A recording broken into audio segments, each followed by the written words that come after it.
Chers amis, Faure Gnassingbé est en perte totale de vitesse. Depuis qu'il a volé la victoire du docteur Béomé Sankodjo, Faure Gnassingbé, le prince héritier de Lomé II, est dans la tourmente. Il tourbillonne, il tourne en rond et ne sait plus à quel démon se vouer. Il a perdu toute légitimité au Togo. Mais pour se maintenir vaille que vaille au pouvoir, il court dans tous les sens pour chercher ne serait-ce qu'une petite reconnaissance à l'international. Peine perdue.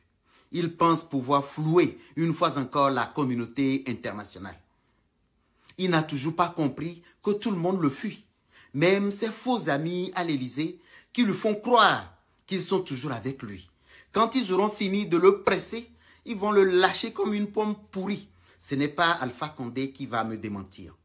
Pour arriver donc à ses fins, il a lancé à coups de nos milliards de francs une vaste opération de séduction de la communauté internationale. Mais la honte, il ne fait qu'essuyer des échecs cuisants.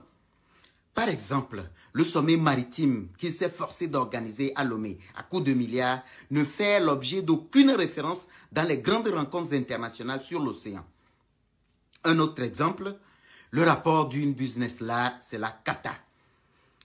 La Banque mondiale vient tout simplement de déchirer le rapport en petits morceaux et le jeter à la poubelle. La Banque mondiale ne veut plus cautionner cette arnaque. Parlons maintenant du PND. Faure lui-même là a compris que cette arnaque ne passera plus. Tout comme le DSRP1, le DSRP2 et la SCAP. Il les a tout simplement mis au WC. Et lui et ses gnapines s'en servent. Vous voulez un autre exemple?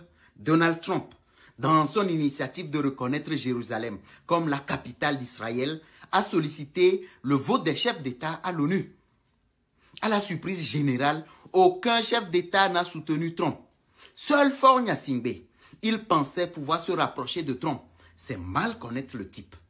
Trump ne s'est même pas gêné pour donner ne serait-ce qu'une petite poignée de main à Faure, ni un petit tweet en guise de remerciement. Quelle honte! Mais notre petit héritier du Togoland ne lâche pas l'affaire. Hein? Il s'enfonce davantage dans le trou avec de nouvelles trouvailles.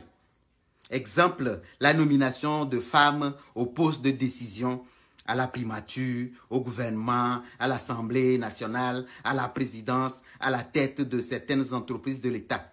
Là encore, pas même une mouche ne tombe dans son jeu.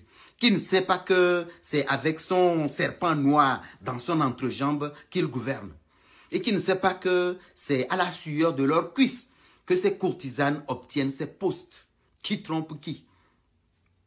La dernière trouvaille de Faure, c'est la Covid-19. Avec ces dernières trouvailles, Faure espère gagner l'estime totale de la communauté internationale à tout prix, quitte à mettre en péril la vie des citoyens togolais. Il met du zèle pour jouer au bon élève dans la gestion de la Covid, sèmant le trouble et la terreur dans le pays. Faure, un conseil. Laisse tomber, dégage le plancher. Tu le sais, tu es infréquentable. Les taux se resserrent contre toi petit à petit. Tu t'entêtes, le pire t'arrivera. Rends donc toi à l'évidence et ramasse tes clics et tes claques. Mets ceci dans ton petit crâne. Ce qui est sûr, tu vas tomber. Ce qui est sûr, tu vas tomber.